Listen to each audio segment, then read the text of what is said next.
Future Doctors of India, welcome back to the Mantra family. I am Varun Agrawal and this is your channel Mantra of the Biology. आज मैं एक छोटा सा feedback आप सबके साथ शेयर करना चाहता हूँ। एक स्टूडेंट ने मुझे एक फीडबैक दिया अपना, ओके। उसके एक्चुअली वो स्टूडेंट ने मुझे बताया कि जब वो अभी फिलहाल 12th क्लास में है, कि जब उसने 11th क्लास को क्रॉस किया था last year, and last year cross करने के बाद में ही want to be become a doctor, but exactly क्या हुआ कि वो जिस एरिया से बिलोंग करता है वहाँ पे स्कूल की कंडीशन अच्छी नहीं थी। एक ही स्कूल था जो हायर सेकेंडरी लेवल पे बच्चों को पढ़ाता है, एंड वहाँ पे टीचर्स नहीं है प्रॉपर, और जिसकी वजह से उनकी पढ़ाई में बहुत खामियां रह जाती हैं, ओके। और ये प्रॉब्लम भी होती है कि कभी-कभी कि महीनों भर क्लासें नहीं चलती, तो जिसकी वजह से उनका 11th बहुत वीक रह जाता है। और 11th वीक रह जाने की वजह से ही वाज़ फीलिंग कि मैं शायद आगे मुझे बहुत दिक्कत आएगी, मैं मेडिकल में कैसे सेलेक्ट होऊँगा? क्योंकि जनरली मेडिकल एंट्रेंस के लिए एनसीईआरटी का सिलेबस कवर किया जाता है। सो ये टॉपिक मेरे 11th के ही हैं जो अभी मैं आपको पढ़ा रहा हूँ। तो उस स्टूडेंट ने बोला कि सर मैंने आपकी वीडियोज़ मैंने थोड़ा बहुत पहले तो मैंने रैंडमली स्टार्ट किया था कि देखते हैं क्या होता है, तो उन्होंने रैंडमली स्टार्ट किया। एक बहुत सारी वीडियोज़ उसने रन की, ओके, उसको रीड किया।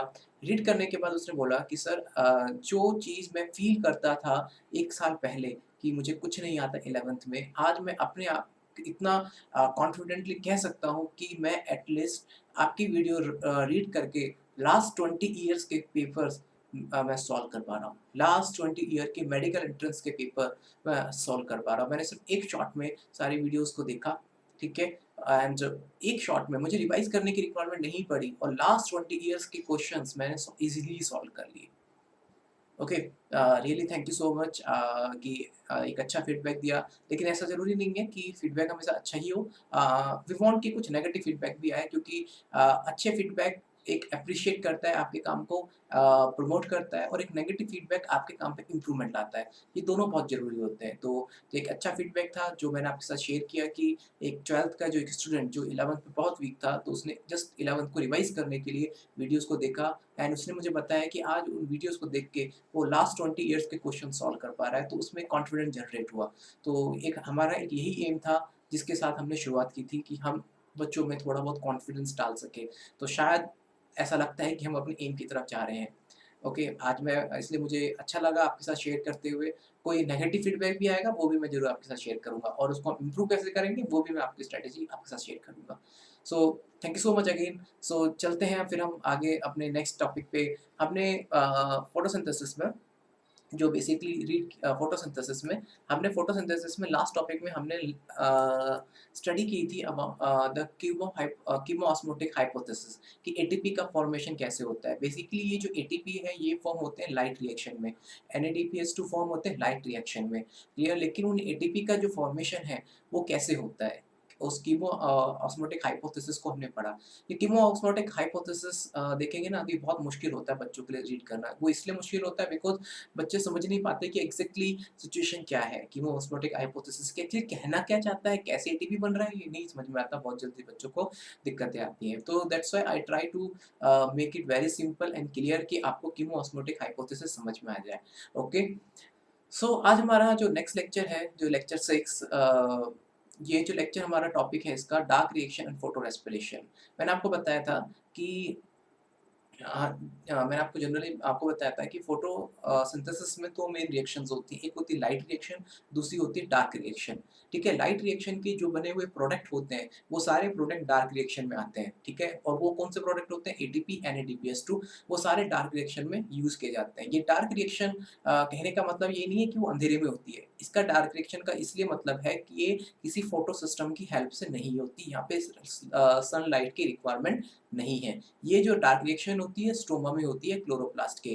तो ऐसा मत समझ के चलिएगा कि लाइट रिएक्शन दिन में होती है और डार्क रिएक्शन रात को होती है, ऐसा कुछ नहीं है। डार्क रिएक्शन कहने का मतलब है यहाँ पे किसी फोटो सिस्टम का इन्वॉल्वमेंट नहीं होता है। डायरेक्टली सनलाइट को ये यूज़ नहीं करते, इनडायरेक्टली होते हैं, इंडिपेंडेंट होते हैं, या फिर कह सकते हो डिपेंडेंट होते हैं लाइट रिएक्शन के ऊपर।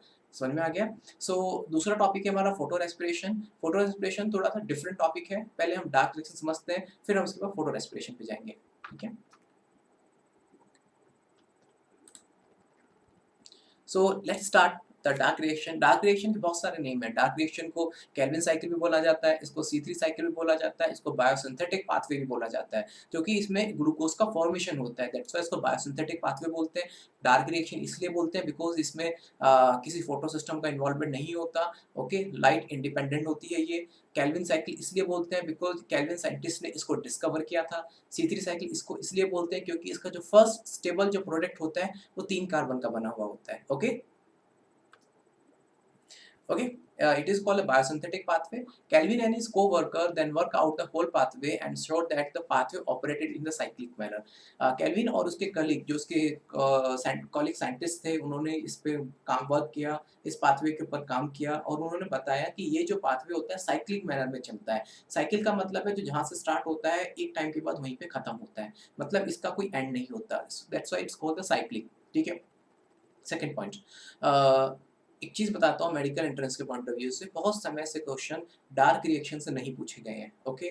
कभी कुछ क्वेश्चंस हैं जो बेसिकली अनदर टॉपिक से पूछे गए हैं, डार्क रिएक्शन से क्वेश्चंस आए बहुत समय हो गया है। सो प्रोबेबली हो सकता है कि इस बार अगर मेडिकल एंट्रेंस हुआ, ठीक है, we don't know about the next future situation, अगर ऐसा होता है या फिर हम 21 के लिए भी प्रिपेयर कर रहे हैं तो 2021 में डार्क रिएक्शन से आने क्वेश्चंस आने की संभावना पूरी है, ठीक है। Just after World War II, among the several efforts to put the radioisotope to beneficial use, the work of the Melvin Kelvin is exemplary. Sorry. World war second के बाद में कैल्विन एंड इसका उनका जो साइंटिस्ट का पूरा नाम था मेल्विन कैल्विन, और उनके कॉलीग ने एक रेडियो आइसोटोप टेक्निक की हेल्प से इस डार्क रिएक्शन के बारे में जानने का ट्राई किया। देखिए ये रेडियो आइसोटोप टेक्निक क्या होती है। रेडियो आइसोटोप टेक्निक होती क्या है बेसिकली, ये रेडियो आइसोटोप टेक्निक ये बायोसिंथेटिक पाथवे में इवन ये साइकिल में इसका बहुत इंपॉर्टेंट रोल होता है। ये एग्जैक्टली करते क्या है ये बताने के लिए कि इस रिएक्शन के बाद में कौन सा नया प्रोडक्ट बन रहा है। जैसे कि हमने याद हो तो वॉन लेन ने डिस्कवर किया था कि H2O से ही O2 रिलीज होता है, तो एग्जैक्टली H2O से ही क्यों O2 रिलीज हो रहा है, CO2 में भी तो O2 है, तो उसके लिए उन्होंने रेडियो आइसोटोप टेक्निक यूज की थी। उन्होंने क्या किया, कार्बन को वहाँ पे रेडियो लेवल कर दिया, फिर उन्होंने जब रेडियो लेवल कर दिया तो उससे निकलने वाली ऑक्सीजन पे भी वही लेवल पाया गया, तो दैट्स व्हाई इसे बोलते हैं रेडियो आइसोटोप टेक्निक। तो सेम उन्होंने रेडियो एक्टिव मटेरियल यूज किया कार्बन 14 उसके ऊपर, okay, by him in algal photosynthesis. Actually kelvin ने इस फोटोसिंथेसिस के जो डार्क रिएक्शन की जो डिस्कवरी है एक एल्गी में की थी, क्योंकि एल्गी फोटोसिंथेसिस कर सकती है, तो उन्होंने यहाँ पे कार्बन 14 को यूज किया था, ठीक है, डार्क रिएक्शन के बनने वाले प्रोडक्ट की जानकारी के लिए। और first CO2 fixation product was the 3 carbon organic acid, और उन्होंने इस रेडियो आइसोटोप टेक्निक के थ्रू पता लगाया कि इससे बनने वाला जो पहला प्रोडक्ट होता है वो 3 कार्बन का होता है, जो आपका फॉस्फोग्लिसरिक एसिड होता है। समझ में आ गया। सो ये 3 कार्बन का स्ट्रक्चर है। तो केल्विन ने रेडियो आइसोटोप टेक्निक के थ्रू ये आइडेंटिफाई किया कि जब CO2 फिक्स होता है तो उसका जो पहला प्रोडक्ट होता है वो 3 कार्बन का बना हुआ होता है, दैट्स व्हाई इसे C3 साइकिल भी बोलते हैं, ओके। केल्विन ने यूनिसेलुलर एल्गी यूज की थी, क्लोरेला एंड सिनेडेस्मस। देखिए ये क्वेश्चन काफी बहुत इंपॉर्टेंट क्वेश्चन है कि केल्विन ने कौन सी एल्गी में फोटोसिंथेसिस की स्टडी की थी, ओके, डार्क रिएक्शन में बनने वाले प्रोडक्ट को आइडेंटिफाई करने के लिए। एम्स में तो इससे और जिपमर में इससे क्वेश्चन बहुत बड़ा है, और मेडिकल एंट्रेंस में क्वेश्चन आए इसमें काफी टाइम हो गया है। सो प्रोबेबिलिटी पूछा जा सकता है कि केल्विन ने किस यूनिसेलुलर ग्रीन एल्गी में, जनरली सिनेडेस्मस का डिस्कशन कम रहता है, क्लोरेला एल्गी बहुत इंपॉर्टेंट है, तो उसको नोट कर लीजिएगा। To study the carbon assimilator reaction of the photosynthesis, उन्होंने जो केल्विन ने जो काम किया था वो chlorella algae and scenedesmus algae पे काम किया था, लेकिन क्लोरेला एल्गी को तो अपने माइंड में हमेशा रखिएगा, ठीक है। He also contributed the working on the complete biosynthetic pathway, hence it was called the Kelvin cycle, and first product identified was the 3-phosphoglyceric acid or in a short PGA।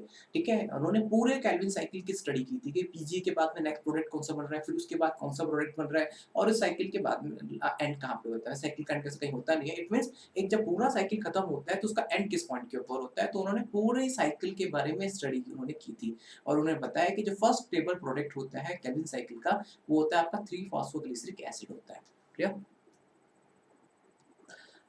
Dark reaction, ध्यान रखना, ये बहुत ही important है। Dark reaction occur in the presence of rubisco enzyme. ये enzyme मैंने protein जब पढ़ाया था उस वक्त भी डिस्कस किया था। ये सबसे ज़्यादा पाए जाने वाला प्रोटीन है इस बायोस्फीयर के ऊपर, क्योंकि रूबिस्को एंजाइम प्लांट के क्लोरोप्लास्ट के अंदर प्रेजेंट होता है। ठीक है, इसका नाम हमेशा याद रखना क्या होता है, full form ribulose 1,5 biphosphate, okay, sorry bisphosphate carboxylase या ऑक्सीजनेज। देखिए, लिसन टू मी केयरफुली, इसका जो नाम है लिखा गया है राइबोलोज 1,5 बिसफॉस्फेट कार्बोक्सिलेज और ऑक्सीजनेज। एग्जैक्टली यहाँ ऐसा क्यों लिखा गया है कार्बोक्सिलेज स्लैश ऑक्सीजनेज? बिकॉज इसलिए लिखा गया है क्योंकि उसको दो टाइप की प्रॉपर्टी शो कर सकता है। कार्बोक्सिलेज मतलब CO2 को फिक्स कर सकता है और O2 की भी फिक्सिंग कर सकता है, लेकिन ये हम बाद में पढ़ेंगे कि क्या करता है। ठीक है, रोबुस्को बेसिकली कार्बोक्सिलेज मतलब CO2 को फिक्स कर सकता है, ऑक्सीजनेज मतलब ऑक्सीजन को फिक्स करता है। डिपेंड करता है कि उस वक्त जो एटमॉस्फेरिक कंडीशंस है उसका टेम्परेचर कितना है, ऑक्सीजन की अवेलेबिलिटी कितनी है, डिपेंड उस पे करता है। मतलब एक्सटर्नल एनवायरनमेंट फैक्टर के ऊपर डिपेंड करता है मेनली। ये रोबिस्को बहुत ही इंपॉर्टेंट एंजाइम है जो कि सिर्फ और सिर्फ क्लोरोप्लास्ट के अंदर प्रेजेंट होता है। अगर ये एंजाइम प्रेजेंट नहीं होता, ये अगर बेटा एंजाइम प्रेजेंट नहीं होता तो सोचिए ये रिएक्शन आगे नहीं, ये बायोसिंथेटिक पाथवे वर्क नहीं करता और आज आपको जो खाना मिल रहा है that's only then only because of that rubisco enzyme. Clear? Calvin cycle basically इसको हम तीन स्टेजेस में डिवाइड करते हैं, कार्बोक्सिलेशन, रिडक्शन एंड रीजनरेशन। ये तीन स्टेप्स इसके अंदर होते हैं। अब हम तीनों स्टेप के बारे में स्टडी करते हैं। ठीक है, सबसे पहला कार्बोक्सिलेशन। कार्बोक्सिलेशन का मतलब है जहाँ CO2 का फिक्सेशन होता है। ठीक है, रिडक्शन का मतलब है जहाँ पे रिड्यूसिंग एजेंट बनते हैं NADPH2 का, और NADPH2 को यूज किया जाता है और साथ साथ यहाँ पे ग्लूकोज रिलीज होता है। रिडक्शन में दो इंपॉर्टेंट प्रोसेस है, एक तो NADPH2 का फॉर्मेशन होता है और दूसरा शुगर मॉलिक्यूल का फॉर्मेशन होता है। ठीक है, क्योंकि देखिए CO2 के, जैसे कि CO2 हेल्प कर रहा है आपके ग्लूकोज बनाने में, तो CO2 के साथ में CO2 साथ-साथ उसमें हाइड्रोजन एडिशन हो गया। तो जब से हाइड्रोजन का एडिशन हुआ तो CO2 का रिडक्शन हो गया, और CO2 का जैसे रिडक्शन होगा तो CO2 है वो शुगर में कन्वर्ट हो गया। रीजनरेशन है कि regeneration of CO2 acceptor molecule RUBP। Again in that process दोबारा से इस जो CO2 एक्सेप्टर मॉलिक्यूल है RUBP का फॉर्मेशन हो जाता है। तो carbon dioxide initially fixed by the राइबोलोज 1 bisphosphate. Okay, राइबोलोज जो होता है ये कीटो शुगर है। ठीक है, ये राइबोलोज जो होता है बेटा ये कीटो शुगर है। ठीक है, तो ध्यान से सुनिए अगेन, ये तीनों स्टेप्स हम स्टडी करेंगे तो ये आपको समझ में आ जाएगा कि रीजनरेशन क्या है, रिडक्शन क्या है, कार्बोक्सिलेशन क्या है। A plant need a both process cyclic and non-cyclic to make enough ATP and NADPH to necessary for the Calvin cycle। मैं एक जस्ट पॉइंट आपसे डिस्कस करना चाहता हूँ। NCERT में उन्होंने लिखा है कि साइक्लिक प्रोसेस, जैसे पढ़ेंगे आप अभी कुछ टाइम बाद NCERT फॉलो करेंगे तो वहाँ देखेंगे एक लाइन उन्होंने लिखी हुई है कि कैल्विन साइकिल को इनफ एटीपी प्रोवाइड करने के लिए अकॉर्डिंगली साइकिल फॉस्फोरिलेशन रिपीट होता है, 6 टाइम रिपीट होता है, ऐसा उन्होंने लिखा है। देखिए, यहाँ पे थोड़ी-सी मिस्टेक है, वो इसलिए है मिस्टेक, और इवन बहुत सारे डॉक्यूमेंट्री में, बहुत सारे वीडियो में भी ये स्टडी करवाया जाता है कि साइक्लिक फॉस्फोरिलेशन रिपीट होता है इनफ एटीपी प्रोवाइड करने के लिए to the Calvin cycle. But exactly ऐसा नहीं है, क्योंकि सिर्फ अगर केल्विन साइकिल ही सॉरी अगर सिर्फ और सिर्फ साइक्लिक फोटोफॉस्फोराइलेशन ही चलता तो सिर्फ उससे एटीपी रिलीज होते, NADPH2 कभी भी उससे रिलीज नहीं होते। ठीक है, NADPH2 कभी भी रिलीज नहीं होते। समझ में आ गया? जैसे कि मैंने शायद यहाँ गलत वर्ड यूज़ किया था, रिडक्शन में NADPH2 बनता नहीं है, मैंने कल गलत वर्ड कर दिया था कि बनता है। नहीं, NADPH2 का फॉर्मेशन होता है जिसके थ्रू आपकी शुगर बनती है। तो अगर सिर्फ साइक्लिक फोटोफॉस्फोराइलेशन ही इंपॉर्टेंट होता तो उससे कभी NADPH2 बनते ही नहीं, और NADPH2 नहीं बनते तो डार्क रिएक्शन को कैसे NADPH2 मिलते?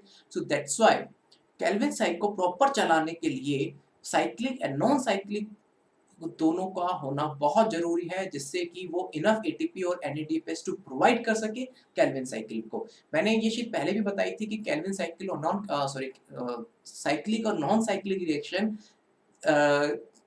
6 टाइम रिपीट होता है। इससे नंबर होने वाले एटीपी का, जैसे कि चलो एक सिंपल पॉइंट है, नॉन साइक्लिक से कितने एटीपी बनते हैं? नॉन साइक्लिक से बताइए।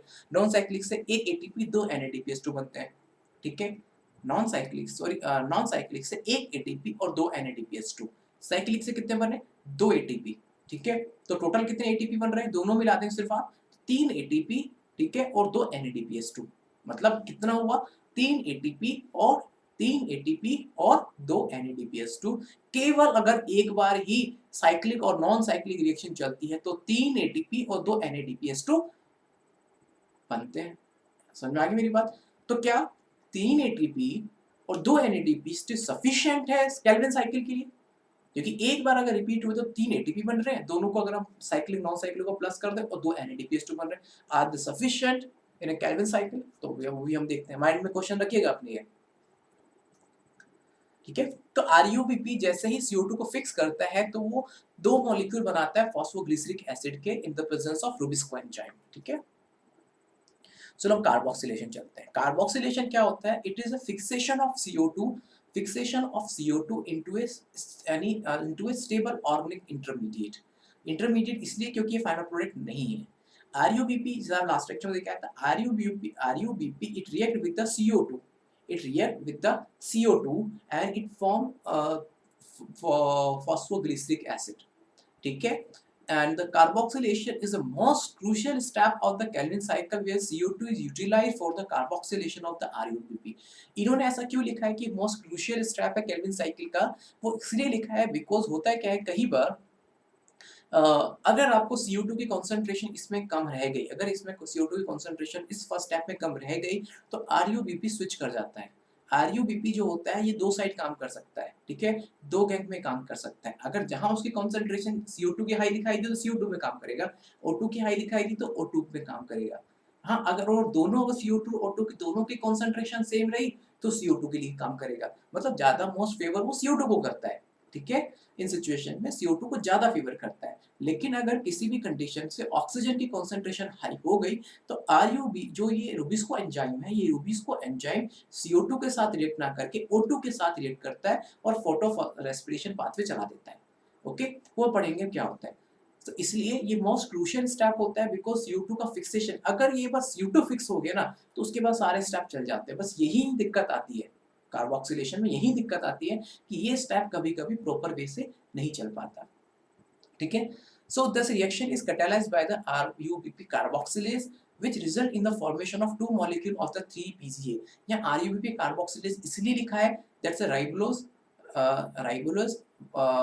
जैसे आप सॉरी यहाँ पे RUBP carboxylase क्यों लिखा है? बिकॉज ये RUBP carboxylase CO2 फिक्सेशन में हेल्प कर रहा है। यहाँ पे सिर्फ अभी देखिए RUBP का फुल फॉर्म क्या हुआ? Ribulose 1,3 bis phosphate okay carboxylase, that's a carboxylase. तो अगर ये CO2 फिक्सेशन में यूज हो रहा है तो कार्बोक्सिलेज, अगर ये ऑक्सीजन जो कि नहीं होना चाहिए अगर हो गया, ऑक्सीजन के साथ फिक्स हो गया तो उसको बोलेंगे RUBP ऑक्सीजनेज। ठीक है, तो कुछ देखिए मैं आपको आगे दिखा देता हूँ। कुछ रिएक्शन इस तरीके से होती है कि देखिए CO2 फिक्स किया गया, RUBP एक तरह की शुगर है, कीटो शुगर है।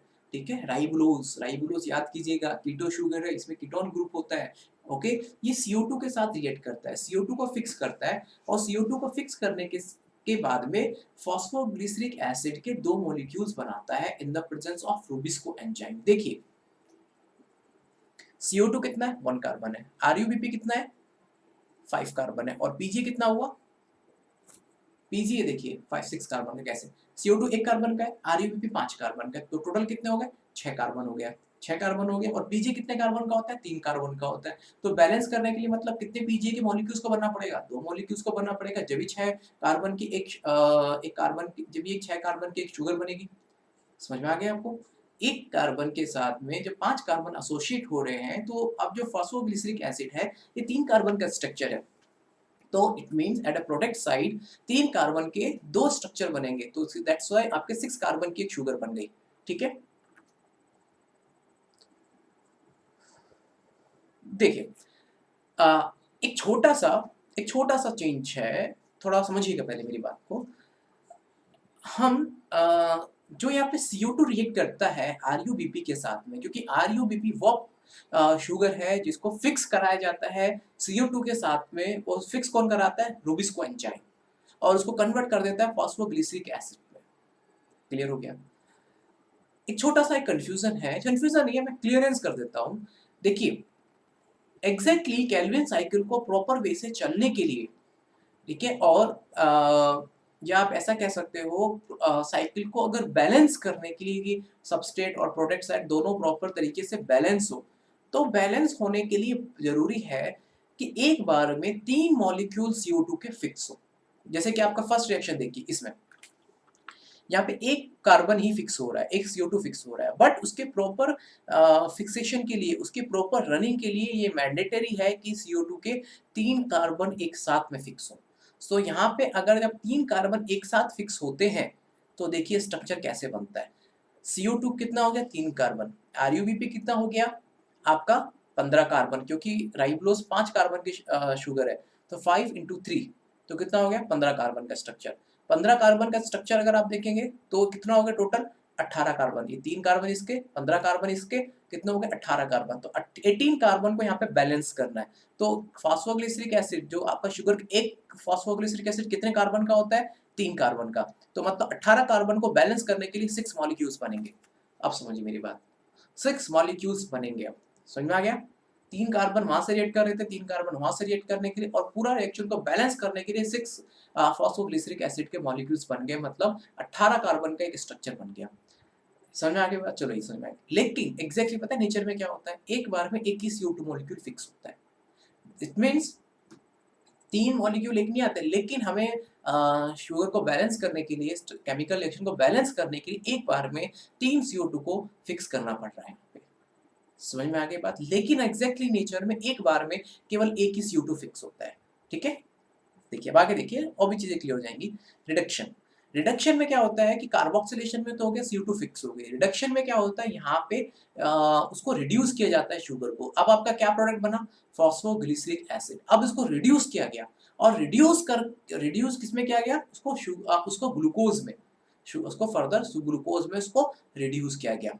देखिए, these are series of reaction that to lead to formation of glucose, and the step involve the utilization of 2 molecules of the ATP for photophosphorylation and the 2 of NADP for the reduction per CO2 molecule fix।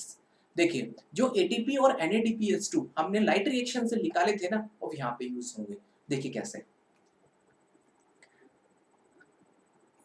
देखिए, अब आपके जो 6PGA, 6 phosphoglyceric acid से, okay, 6 phospho, अब आप मान के चल रहे कि 3, ऐसा मान के चलिए कि 3 आपके मान के चले कि 3 फॉस्फोग्लिसरिक एसिड आपको फिक्स कर रहे हैं। तो उससे अब उसमें क्या होगा कि अब आप 6 फॉस्फोग्लिसरिक एसिड से 6 अब उसको हम 6 एटीपी आएँगे, और 6 एटीपी आने के बाद में 6 एटीपी आएँगे, ठीक है? क्योंकि देखिए 6 एटीपी आएँगे, और 6 एटीपी आने के बाद में उसको अपने इनॉर्गेनिक फॉस्फेट दे देंगे। तो अब फॉस्फोग्लिसरिक एसिड में जो फॉस्फेट था वो 3rd कार्बन के ऊपर था, लेकिन अब आपके 1st कार्बन के ऊपर भी आ गया। ठीक है? तो क्या बना आपका 613 विथ फॉस्फोग्लिसरिक एसिड। ठीक है? जो दोनों 18 कार्बन का स्ट्रक्चर है, दोनों 18 कार्बन का स्ट्रक्चर है। लेकिन अगर एक ही मॉलिक्यूल फिक्स हो रहा होता, तो क्या होता? एक मॉलिक्यूल फिक्स होता अगर CO2 का, तो क्या होता बेटा? 2 मॉलिक्यूल ही PG के बन रहे होते।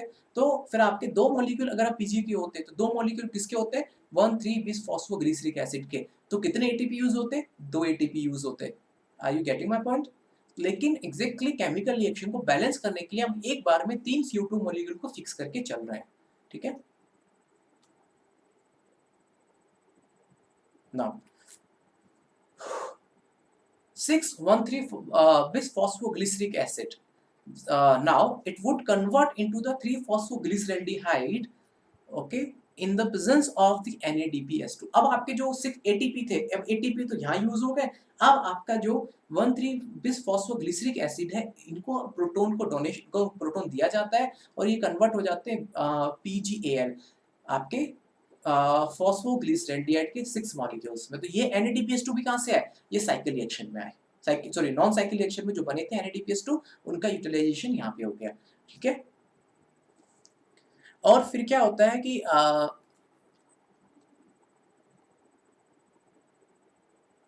देखिए, और उसके बाद में इनमें जो आपका 13 बिसफॉस्फोग्लिसरिक एसिड है, उसके अलावा 6 इनऑर्गेनिक फॉस्फेट यहाँ से इसके साथ-साथ रिलीज़ हो जाते हैं। ठीक है। अब ये दोनों स्टिल 18 कार्बन के स्ट्रक्चर है, ठीक है, 18 कार्बन के स्टिल दोनों, क्योंकि ये भी 18 कार्बन का है, ये भी 18 कार्बन का है। इसमें आ गया NADPH2 से NADP का फॉर्मेशन हुआ और 6 ATP 6 एग्जैक्टली इनऑर्गेनिक फॉस्फेट वहां से रिमूव हो जाते हैं। Okay, now the regeneration. देखिए रीजनरेशन का मतलब क्या है, पहले मैं समझा देता हूँ। रीजनरेशन का मतलब है बेटा, जो आपका PgAl बना है उससे, देखिए साइकिल रिएक्शन है, इस साइकिल में जो सबस्ट्रेट होता है एक टाइम के बाद उसी को प्रोडक्ट बनना पड़ता है और उसी प्रोडक्ट को एक साइकिल में दोबारा से सबस्ट्रेट बनना पड़ता है। तो इट मीन्स रीजनरेशन किसका, जो CO2 को फिक्स करने के लिए जो मॉलिक्यूल्स की जरूरत है RuBP, उस मॉलिक्यूल्स को रीजनरेट करना है, वो that's called the regeneration. It means आपका जो PgAl बना है उससे दोबारा से वही RuBP बनेगा, that is called the regeneration. समझ में आ गया? देखिए सॉरी, 6 फॉस्फोग्लिसरल्डिहाइड अब क्या होगा, उसमें से एक PgAl बाहर आएगा और एक PgAl बाहर आ गया, तो ये देखिए 18 कार्बन का है, ठीक है। ये 18 कार्बन का, एक PgAl आपने निकाल दिया, तो एक PgAl, एक फॉस्फोग्लिसरिक एल्डिहाइड कितने कार्बन का रहा, 3 कार्बन का, मॉलिक्यूल कितने हुए, 15 कार्बन के, एक PgAl बाहर निकल गया। अब ये जो PgAl होता है ना बेटा, ये चलाता है अपना रिवर्स साइकिल और ग्लूकोज का फॉर्मेशन करता है, ठीक है, ये ग्लूकोज का फॉर्मेशन करता है, ये रिवर्स साइकिल चलाता है। कहने का मतलब है, रिवर्स साइकिल कहने का मतलब है, याद हो तो आपको ग्लाइकोलाइसिस के अंदर जब आपका PgAl, जो आपका PgAl बना था ग्लाइकोलाइसिस में ग्लूकोज के ब्रेकडाउन से, ग्लूकोज के जो ब्रेकडाउन से, अगेन मेरी बात ध्यान से सुनिएगा, ग्लूकोज के ब्रेकडाउन से आपकी जो आपके फ्रक्टोज 1,6 बाइफॉस्फेट बना था, ठीक है, जब वो एल्डोलेज एंजाइम की हेल्प से दो पार्ट में डिवाइड हो गया था, एक था आपका फॉस्फोग्लिसरल फॉस्फोग्लिसरल्डिहाइड और आपका हाइड्रोक्सी एसीटोन फॉस्फेट, ठीक है। तो वहां आते जो फॉस्फोग्लिसरल्डिहाइड बना था, कहाँ से बना था, ग्लूकोज के लाइसिस से बन रहा था, तो अब ये रिवर्स पाथवे चलाता है। अब वो उस रिवर्स पाथवे में वो फॉस्फोग्लिसरल्डिहाइड दोबारा से उस रिवर्स पाथवे चला के दोबारा से ग्लूकोज का फॉर्मेशन करता है, ठीक है। और ये 6 कार्बन का स्ट्रक्चर होता है, ठीक है। ये 6 कार्बन का, ग्लूकोज 6 कार्बन का होता है, क्लियर हो गया। फिर बाद में आपका जो PgAl है, 5 PgAl जो 15 कार्बन का स्ट्रक्चर था, वो दोबारा से रीजनरेट हो जाता है, किसमें, 15 कार्बन के मतलब देखिए राइबोलोज 5 फॉस्फेट है, ये 3 कार्बन, क्योंकि अब ये 15 कार्बन का स्ट्रक्चर है, ये दोबारा से रीअरेंज होता है और रीअरेंज होके, ओके, राइबोलोज 5 फॉस्फेट रीअरेंज होता है और रीअरेंज होने के बाद में, देखिए ध्यान से देखिएगा, ये रीअरेंज होता है तो राइबोलोज कितने कार्बन का स्ट्रक्चर है, 5 कार्बन का, कितने मॉलिक्यूल्स के साथ कनेक्ट हो रहा है, 3 मॉलिक्यूल्स के साथ में, तो कितना हुआ, 15 कार्बन का स्ट्रक्चर बन गया, ठीक है, दोनों साइड बैलेंस हो गए। अब दोबारा से राइबोलोज जो 5 फॉस्फेट है, तो एग्जैक्टली आपका मॉलिक्यूल क्या था, राइबोलोज 1,5 बिस फॉस्फेट था, तो अब क्या होगा, ATP आएंगे और अपने फॉस्फेट इसको डोनेट करेंगे और 3 कार्बन का स्ट्रक्चर बन जाएगा। देखिए 3 कार्बन का स्ट्रक्चर था, ये 3 कार्बन का स्ट्रक्चर यहाँ पे था, अब उससे राइबोलोज 1,5 बिस फॉस्फेट बन गया। ये जो कंपोनेंट बना है, ये जो प्रोडक्ट बना है, that that is the regenerated product, जो कि अब CO2 दोबारा से इसको फिक्स करेगा। तो इस साइकिल में लॉस किसी का भी नहीं हुआ, इस साइकिल में जिस सबस्ट्रेट को यूटिलाइज किया गया था वो दोबारा से बन गया और साथ साथ हमें ग्लूकोज दे गया। समझ में आ गया। सो ये रीजनरेशन का मतलब है यहाँ पे उसी प्रोडक्ट का दोबारा बनना जिसको पहले फिक्स किया गया था, ठीक है। मैं आपको सब कुछ दोबारा से दिखा देता हूँ, आपको सब कुछ दोबारा से दिखा देता हूँ कि कैसे कैसे फिक्सेशन हुआ है साइकिल के फॉर्म में, क्योंकि एग्जैक्टली साइकिल है तो साइकिल के फॉर्म में दिखाना चाहिए, ठीक है। ये एनसीईआरटी का डायग्राम है बट मैंने थोड़ा सा मॉडिफिकेशन किया है। देखिए कैसे मॉडिफिकेशन किया है, एटमॉस्फेरिक जो CO2 यहाँ पे यूटिलाइज होती है और राइबोलोज 1,5 बिस फॉस्फेट, ओके, ये CO2 इसके साथ ऐड होता है। एक मिनट बेटा, देखिए एनसीईआरटी ने तो यहाँ पे बेसिकली एक ही मॉलिक्यूल्स को लेके काम चला रहे हैं, यहाँ एक ही मॉलिक्यूल्स को लेके काम चलाया जा रहा है, ठीक है। एक चीज मैं आपको, चलो पहले चीज दिखा देता हूँ, एक चीज रह गई आपको बताना। हाँ यस, देखिए यहाँ पे 3 कार्बन का स्ट्रक्चर है, ठीक है, और ग्लूकोज 6 कार्बन का स्ट्रक्चर है, ओके। तो ग्लूकोज को बनाने के लिए और केमिकल रिएक्शन के पॉइंट ऑफ व्यू से, मतलब केमिस्ट्री के पॉइंट ऑफ व्यू से 3 CO2 का एक बार में फिक्स होना बहुत जरूरी है, जब ही आपका PgAl निकल पाएगा और ग्लूकोज का फॉर्मेशन करेगा, मतलब 6 कार्बन के ग्लूकोज का फॉर्मेशन करेगा। तो एक बार में 3 CO2 का फिक्सेशन ज़रूरी होता है, that is a mandatory. But exactly nature में ऐसा नहीं होता, नेचर में एक बार में एक ही ग्लूकोज़ का मॉलिक्यूल एक ही बार CO2 को फिक्स किया जाता है। क्लियर हो गया पॉइंट मेरा? चलो अच्छी बात है, अगर आपको क्लियर हो गया तो अब थोड़ा-सा दूसरे तरीके से समझिए। अगर यहाँ पे 3 कार्बन का स्ट्रक्चर जो PgAl निकला, लेकिन बनाना क्या है 6 कार्बन के स्ट्रक्चर को, मतलब 3 कार्बन और चाहिए, 3 कार्बन और चाहिए आपको यहाँ पे। तो एग्ज़ैक्टली होता क्या है यहाँ पे, इस साइकिल को दूसरी बार रिपीट होना पड़ेगा। अगर 3 कार्बन को 3 CO2 को एक बार में फिक्स कर रहे हैं और आपको 1 ग्लूकोज़ का मॉलिक्यूल चाहिए, सो 3 कार्बन के स्ट्रक्चर को, ठीक है, जो CO2 था उसको 3 CO2 एक बार फिक्स हो गए, सो इसको दूसरी बार रिपीट होना पड़ेगा। समझ में आ गया? नहीं आया समझ में? देखिए 3 CO2 हमने एक बार फिक्स किए हैं कि केमिस्ट्री के पॉइंट ऑफ व्यू से कि जब भी आपका PgAl बाहर आएगा, ठीक है? वरना PgAl का फॉर्मेशन ही नहीं होगा प्रॉपर वे से, ठीक है? तो अब आपका जो ये PgAl बना 3 कार्बन का स्ट्रक्चर है और ग्लूकोज 6 कार्बन का स्ट्रक्चर है, तो यहाँ पे 3 कार्बन और चाहिए जब भी ग्लूकोज मॉलिक्यूल बनेगा। तो यहाँ पे क्या होता है, जो पूरा साइकिल है एक बार और रिपीट होता है। ठीक है? जब भी आपके PgAl के 2 मॉलिक्यूल्स निकलेंगे और वो 2 मॉलिक्यूल्स मिलके 1 मॉलिक्यूल बनाएँगे ग्लूकोज का। और हमेशा आपको भी पता है, तो मतलब आपके कितने मॉलिक्यूल CO2 फिक्स हो गए? 3 पहली बार में, 3 दूसरी बार में, तो 6 मॉलिक्यूल ऑफ CO2 फिक्स हो गए। और रिएक्शन में भी ऐसा ही होता है। 6 CO2 प्लस 6 H2O, 6 H12 और 6 प्लस 6 O2, तो 6 CO2 यहाँ फिक्स हो जाते हैं। और हम ऐसा कह रहे हैं कि ग्लूकोज साइकिल एक बार में नेचुरली एक ही CO2 का मॉलिक्यूल फिक्स होता है। तो नेचर में ग्लूकोज के कितने मॉलिक्यूल साइकिल चलेंगे? CO2 कितने साइकिल चलेंगे, सॉरी 6 बार चलेंगे। लेकिन हमने यहाँ 3 बार में ही 3 CO2 को एक बार में फिक्स कर दिया। 3 CO2 को एक बार में फिक्स कर दिया हमने यहाँ पे, तो यहाँ पे कितने साइकिल चलेंगे? यहाँ पे सिर्फ 2 साइकिल चलेंगे। समझ में आ गया? तो यहाँ पे जब 2 साइकिल चलेंगे तो एक बार में PgAl का मॉलिक्यूल निकल गया जो 3 कार्बन का है। दूसरी बार साइकिल बनेगा तो दूसरा PgAl का मॉलिक्यूल निकल गया। तो 2 PgAl के मॉलिक्यूल हो गए 3-3 कार्बन के। Now they attach to each other and they form a glucose. ठीक है? Okay, so let's start with this reaction. देखिए एग्जैक्टली मैंने आपको बताया कि आपको मैंने अभी इससे भी प्रीवियस पॉइंट पे दिखाया था कि केमिस्ट्री के पॉइंट ऑफ व्यू से हमेशा 3 CO2 मॉलिक्यूल को एक बार में फिक्स होना पड़ेगा। जब भी आपका एक रिएक्शन से एक बार अगर आपके 3 CO2 मॉलिक्यूल फिक्स हुए, जब भी आपके फॉस्फोग्लिसरेंडिएट का एक मॉलिक्यूल बाहर आएगा, ठीक है? फिर वो साइकिल दोबारा रिपीट होगा, फिर उससे दूसरा फॉस्फोग्लिसरेंडिएट मॉलिक्यूल बाहर आएगा 3 कार्बन का। वैसे 3-3 कार्बन के 2 स्ट्रक्चर आपस में कंबाइन होंगे और एक ग्लूकोज का मॉलिक्यूल का फॉर्मेशन होगा। क्लियर हो गया? नाउ हियर यहाँ पे राइबोलोज 1,5 फॉस्फेट, ठीक है? जैसे यहाँ पे देखेंगे राइबोलोज 1,5 फॉस्फेट जो कीटो शुगर है, 1,5 बिस फॉस्फेट जो आपका कीटो शुगर है, इसके 3 मॉलिक्यूल फिक्स होते हैं, 3 मॉलिक्यूल ऑफ CO2 के, जो कि कार्बोक्सिलेशन प्रोसेस कहते हैं। इस कार्बोक्सिलेशन प्रोसेस के बाद में ये कार्बोक्सिलेशन प्रोसेस हो गया। फिर इस कार्बोक्सिलेशन प्रोसेस के बाद में 3 फॉस्फोग्लिसरिक एसिड का फॉर्मेशन होता है। ये जो 3 फॉस्फोग्लिसरिक एसिड है, इसके 3 ग्लिसरिक एसिड का फॉर्मेशन होता है। तो देखिए, वहाँ हमने पढ़ा है कि 3 फॉस्फोग्लिसरिक एसिड का फॉर्मेशन हो गया, तो इसके 6 मॉलिक्यूल बनते हैं 6 फॉस्फोग्लिसरिक एसिड के। फिर उसके बाद में फॉर्मेशन होता है आपका 1,3 बिस फॉस्फोग्लिसरिक एसिड का, ठीक है? तो यहाँ पे 6 एटीपी आते हैं, ठीक है? और 6 अपने इनऑर्गेनिक फॉस्फेट कंट्रीब्यूट करते हैं फॉस्फोग्लिसरिक एसिड को और बनता है आपका 1,3 बिस फॉस्फोग्लिसरिक एसिड। फिर उसके बाद में 6 NADPH2 आते हैं, रिड्यूसिंग पावर्स आती है और 6 NADP में कन्वर्ट होके बनाते हैं आपके 3 फॉस्फोग्लिसरैल्डिहाइड, मतलब 3 फॉस्फोग्लिसरैल्डिहाइड। सो देखिए, यहाँ ये थे 6 मॉलिक्यूल, देखिए ये 5 मॉलिक्यूल्स हैं इसके, सॉरी ये 3 मॉलिक्यूल हैं इसके, तो ये इसके 3 मॉलिक्यूल्स हो गए, ठीक है?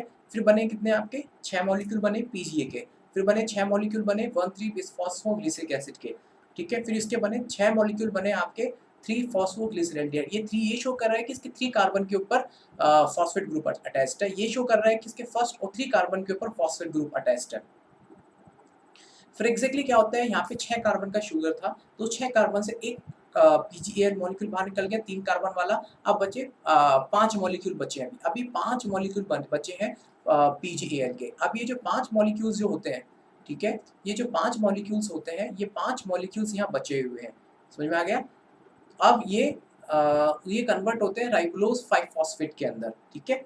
तो राइबोलोज 5 फॉस्फेट के अंदर जब ये कन्वर्ट होते हैं तो रीअरेंजमेंट होता है, क्योंकि जो फॉस्फोग्लिसरेल्डिहाइड है वो 3 कार्बन का है, राइबोलोज आपका 5 कार्बन का है। तो अब 5 × 3 15 कार्बन का स्ट्रक्चर हो गया। तो राइबोलोज 5 फॉस्फेट 5 कार्बन का है, ठीक है। तो ये हो गया। तो इसके कितने मॉलिक्यूल्स हो गए? 3 मॉलिक्यूल्स हो गए, ठीक है।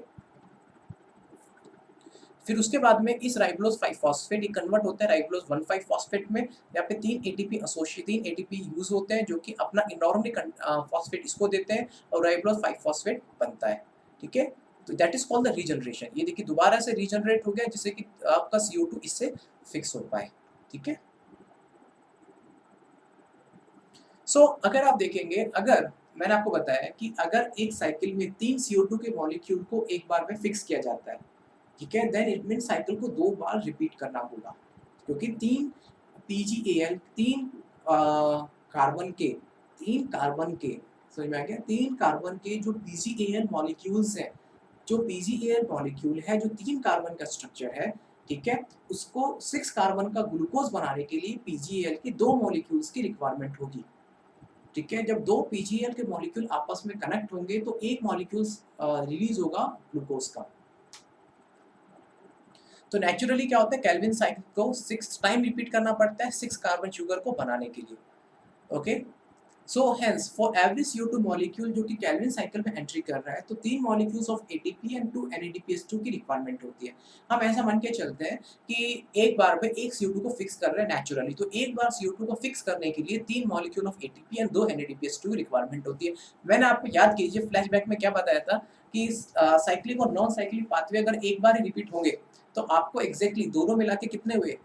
नॉन साइक्लिक में 1 एटीपी 2 NADPH2 और साइक्लिक में 2 एटीपी, दोनों को इंक्लूड करते तो कितने हो गए? 3 एटीपी और 2 NADPH2 देखिए। लेकिन क्या कह रहा है साइकिल? क्या कहता है साइकिल? ये कहता है कि dark reaction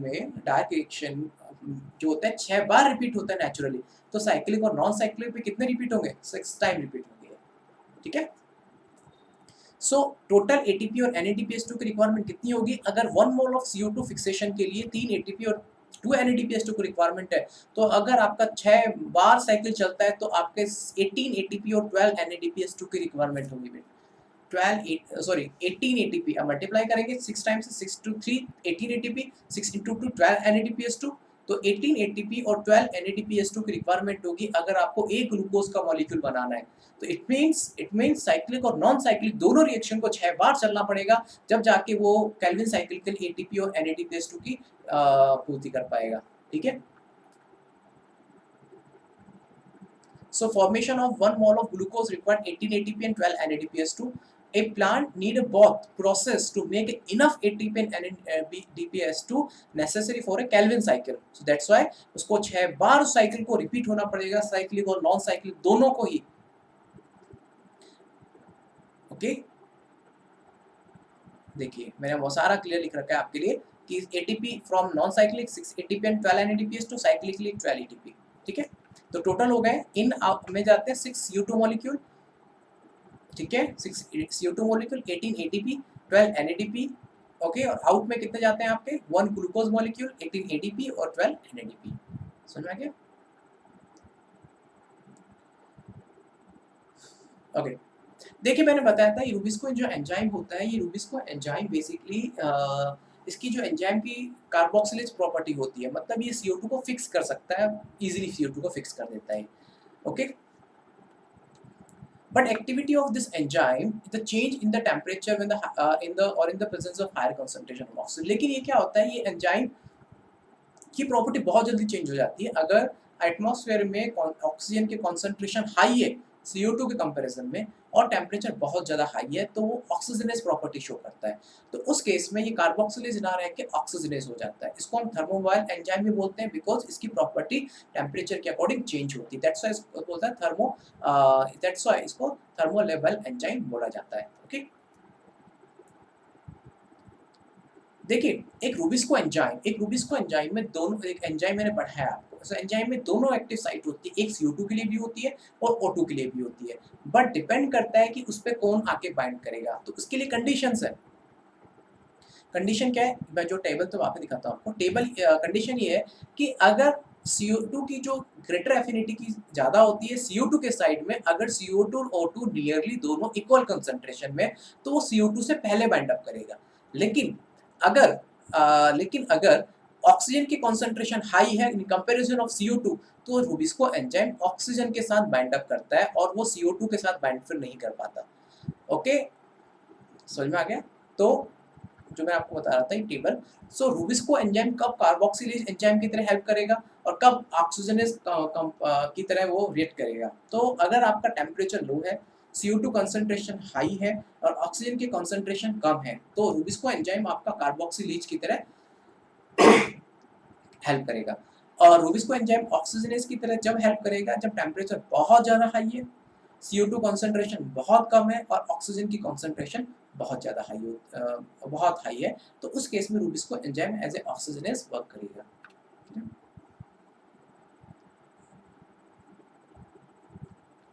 So here RUBP, instead of being converted to 2 molecule of PGA, binds with the O2 to form a 1 molecule of phosphoglycerate and the phosphoglycolate in a pathway called a photorespiration। तो देखिए exactly RUBP जब आपका CO2 के साथ fix हो रहा था in the presence of rubisco enzyme, तो बना रहा था आपके two molecules of the PGA, phosphoglyceric acid के दो मॉलिक्यूल बना रहा था। बट अब यहाँ पे उसने अपनी प्रॉपर्टी चेंज कर दी है। अब वो CO2 के साथ बाइंड ना होके अब वो ऑक्सीजन के साथ बाइंड हो रहा है, और जब ऑक्सीजन के साथ वो बाइंड हो रहा है, ठीक है, तो ऑक्सीजन के साथ जो बाइंड हो रहा है तो वो फॉस्फोग्लिसरेट, ठीक है, 3 कार्बन का, और फॉस्फोग्लाइकोलेट 2 कार्बन का स्ट्रक्चर बनाता है, और इस पाथवे को हम बोलते हैं फोटो रेस्पिरेशन। और फॉस्फोग्लाइकोलेट, फॉस्फो जो ग्लाइकोलेट होता है, जो 2 कार्बन का स्ट्रक्चर होता है, ये अब फर्दर प्रोसेस में जाता है, ये अब फर्दर प्रोसेस में जाता है और फोटो रेस्पिरेशन पाथवे चलाता है, और ये 2 कार्बन का स्ट्रक्चर होता है, दैट्स व्हाई इसको C2 साइकिल भी बोला जाता है। एक चीज और, फॉस्फोग्लिसरेट ग्लिसरेट मतलब या फिर फॉस्फोग्लिसरिक एसिड, दोनों मतलब एक है। अब यहाँ पे जो फॉस्फोग्लिसरिक एसिड है, फॉस्फोग्लिसरिक एसिड, लेकिन अब अपनी जो दोबारा से वो रूबिस्को दोबारा से वो अब वो फिक्सेशन में यूज नहीं कर पाते इसको हम। अगर आपने डार्क रिएक्शन में देखा हो तो देखा होगा वो PGA मॉलिक्यूल निकला, फिर उसने क्या कहते हैं बिसफॉस्फेट बनाया, फिर उसके बाद में उसने PgAl बनाया, फिर उसने रूबिस्को फॉस्फेट बनाया, फिर रूबिस्को 1,5,3 बिसफॉस्फेट बनाया, ठीक है। तो लेकिन अब ये देखिए, ये अब किसी काम का नहीं रहेगा, क्योंकि रूबिस्को एंजाइम ने अपनी प्रॉपर्टी चेंज कर दी। अब ये किसी काम का नहीं रहेगा, ये दोबारा से ये फॉस्फोग्लिसरेट अब दोबारा से RUBP को रीजनरेट नहीं कर पाएगा, और ये आपका साइकिल में चला जाएगा, ठीक है। एक बार आपको दिखा देता हूँ, फिर आपको और क्लियर हो जाएगा। ओके, सो क्या होता है कि जब वही चीज लाइन लिखी हुई है कि जब CO2 कंसंट्रेशन हाई होती है, तो रूबिस्को एंजाइम अपनी प्रॉपर्टी स्विच कर देता है from carboxylase to the oxygenase, ठीक है। तो generally this cycle occur in a day time, generally day time के टाइम ज्यादा होता है जब टेम्परेचर बहुत ज्यादा हाई होता है और स्टोमेटा पार्शियली ऑफ होते हैं। जब स्टोमेटा पार्शियली ऑफ होते हैं तो CO2 की जो O2 का जो एक्सचेंज होता है वो रुक जाता है, और CO2 की कॉन्सेंट्रेशन वहाँ पे कम हो जाती है और ऑक्सीजन की कॉन्सेंट्रेशन बढ़ जाती है। सो एग्जैक्टली क्या होता है कि एग्जैक्टली ये होता है, ये एक लॉस प्रोसेस है। इस प्रोसेस में जो बायोसिंथेटिक पाथवे के थ्रू जो ग्लूकोज का फॉर्मेशन हो रहा होता है, उस ग्लूकोज के फॉर्मेशन में ग्लूकोज का जो फॉर्मेशन हो रहा होता है, वो ग्लूकोज का उसकी यील्ड है, मतलब उसके बनने की जो रेट है वो कम हो जाती है। That's why it's called the loss process. ऐसा नहीं है, इसमें ग्लूकोज बनेगा, मतलब जैसे होता है ना, कहने का बात है, सिंपल है। जो कैल्विन साइकिल था, कैल्विन साइकिल सीधे तरीके से कान पकड़ रहा है, ठीक है। ये जो फोटो रेस्पिरेशन है, ये कान घुमा के पकड़ रहा है, और जब कान घुमाएंगे तो आपके हाथ को उल्टा करना पड़ेगा, उसमें एनर्जी ज्यादा यूज होगी। सेम यही कर रहा है, ये क्या कर रहा है, ग्लूकोज बनाएगा लेकिन घुमा के बनाएगा, सीधा नहीं बनाएगा। और जो डार्क साइकिल था वो ग्लूकोज को नॉर्मली बना देता है, बस यही फर्क आ जाता है इसके अंदर। Okay, in the photo respiration pathway ना किसी एटीपी का फॉर्मेशन होगा, ना NADPH2 का फॉर्मेशन होगा। ओके, केवल CO2 मॉलिक्यूल रिलीज होगा। ओके, फिर बाद में वो CO2 मॉलिक्यूल जाके CO2 मॉलिक्यूल रिलीज होगा, ठीक है। फिर कहीं जाके बाद में ग्लूकोज का फॉर्मेशन होगा, ठीक है। ठीक है। इस पूरे रिएक्शन के अंदर 3 सेल ऑर्गेनल्स काम करते हैं, ठीक है। देखिए अगर आप देखेंगे डार्क साइकिल में केवल एक ही केवल सेल ऑर्गेनल काम कर रहा था, क्लोरोप्लास्ट। इसके अंदर आपके 3 सेल ऑर्गेनल काम करते हैं, क्लोरोप्लास्ट, पेरोक्सिसोम एंड माइटोकॉन्ड्रिया, ठीक है। और ये सीक्वेंस भी इनका ऐसे ही रहता है, पहले क्लोरोप्लास्ट, पेरोक्सिसोम रहता है, फिर माइटोकॉन्ड्रिया। और ये क्वेश्चन बहुत बार आया है, फोटो रेस्पिरेशन में सेल ऑर्गेनल्स का ऑर्गेनाइजेशन कैसे होता है। तो देखिए एग्जैक्टली डायग्राम आपके सामने ही है। इस डायग्राम में अगर आप देखें तो जो रूबिस्को एंजाइम है, ये रूबिस्को एंजाइम, ये आपको दिख रहा है रूबिस्को एंजाइम, ठीक है। यहाँ पे वो ऑक्सीजनेज की तरह वर्क कर रहा है बिकॉज ऑक्सीजन की कॉन्सेंट्रेशन हाई है। और ये आपका है रेबुलोज 1,5 बिसफॉस्फेट है। तो ये O2 के साथ रिएक्ट करके राइबुलोज 1,5 फॉस्फेट 2 मॉलिक्यूल्स बना रहा है, 2 फॉस्फोग्लाइकोलेट, ठीक है। अब ये जो 2 फॉस्फोग्लाइकोलेट होता है, ये सभी उन मॉलिक्यूल्स, सभी उन ऑर्गेनल से पास होता हुआ जाता है और जाने के बाद में फिर दोबारा से आपका पीजीए बनाएगा। देखिए एग्जैक्टली क्या है कि रूबिस्को एंजाइम जब रेगुलोज 1,5 बिसफॉस्फेट के साथ रिएक्ट करता है, जब ऑक्सीजन कंसंट्रेशन हाई है, सो 2 कंपाउंड बनाता है। एक बनाता है पीजीए जो 3 कार्बन का है और दूसरा बनाता है फॉस्फोग्लाइकोलेट जो 2 कार्बन का है। लेकिन जो पीजीए बनाता है ना, वो अब यूटिलाइज नहीं हो पाता, वो वैसा का वैसा ही रहता है। लेकिन जो 2 कार्बन का स्ट्रक्चर है, वो साइकिल में जा रहा है। फिर वो घुमा के दोबारा से पीजीए बनाएगा, फिर वो पीजीए फिक्स होगा और फिक्स होने के बाद में फिर वो दोबारा से ग्लूकोज का फॉर्मेशन करेगा। मतलब कहने का मतलब है जो यहाँ हो जाना चाहिए था, वो इतना पहले घुमा के दोबारा से उसी मॉलिक्यूल को दोबारा बनाएगा, उसी मॉलिक्यूल को दोबारा बनाएगा और फिर वो फिक्सेशन चल पाएगा। तो मतलब ये एक तरह का लॉस्ट स्टेप्स है। जरूरत नहीं थी पेरोक्सिसोम माइटोकॉन्ड्रिया की, लेकिन फोटो रेस्पिरेशन की वजह से सेल को एक्स्ट्रा एफर्ट डालना पड़ता है, ठीक है। ठीक है, जैसे मैंने बताया C2 साइकिल भी कहते हैं। AIPMT में 2012 में इस पे क्वेश्चन आया था कि सेल ऑर्गेनल्स का फोटो रेस्पिरेशन के टाइम में क्या आपके सीक्वेंस क्या रहता है। ऑप्शंस आपके सामने स्क्रीन के ऊपर है। Chloroplast, Golgi body, mitochondria. Chloroplast, rough endoplasmic reticulum, dictyosomes. Chloroplast, peroxisome, mitochondria. Chloroplast, vacuole and peroxisome. तो आपका जो आंसर है वो आपका आंसर कौन सा हुआ, C. Okay, by mistake is A, ये आपका आंसर है, ठीक है। क्लोरोप्लास्ट, पेरोक्सिसोम एंड माइटोकॉन्ड्रिया, ठीक है। सो अब हम पूरे साइकिल को एक बार रिवाइज कर देख लेते हैं कि कैसे कैसे साइकिल काम कर रहा है, ठीक है। देखिए आरयूबीपी यहाँ पे ऑक्सीजन के साथ वर्क कर रहा है in the presence of rubisco enzyme, ठीक है। अब वो 2 मॉलिक्यूल बनाता है, एक बनाता है पीजीए का जो 3 कार्बन का स्ट्रक्चर है, एक बनाता है फॉस्फोग्लाइकोलेट जो 2 कार्बन का स्ट्रक्चर है। ये पीजीए अभी कुछ नहीं कर सकता क्योंकि ये अभी इसका कोई रोल नहीं है। अगर यहाँ पे ये CO2 होता तो ये पीजीए यहीं पे फिक्स होके दोबारा से आरयूबीपी का फॉर्मेशन करता और साथ-साथ ग्लूकोज का फॉर्मेशन करता। लेकिन अभी फिलहाल ये कुछ नहीं कर पा रहा क्योंकि अभी फॉस्फोग्लाइकोलेट जाएगा, डिफ्यूज़ होगा पेरोक्सिसोम में, ठीक है। लेकिन उससे पहले अपने एक फॉस्फेट को रिमूव करेगा और ग्लाइकोलेट बनाएगा, ठीक है। ये ग्लाइकोलेट आपका पेरोक्सिसोम में डिफ्यूज होगा। ये glycolate in the presence of glycolate oxidase, ये इनका क्वेश्चन एम्स के लिए इंपॉर्टेंट है कि ग्लाइकोलेट ऑक्सीडेज एंजाइम कहाँ पाया जाता है। ये एंजाइम पाया जाता है पेरोक्सिसोम में। तो पेरोक्सिस ग्लाइकोलेट ऑक्सीजन की प्रेजेंस में अब आपका जो ग्लाइकोलेट होता है, जो 2 कार्बन का स्ट्रक्चर है, ये कन्वर्ट हो जाएगा ऑक्सीलेट 2 कार्बन में और H2O2।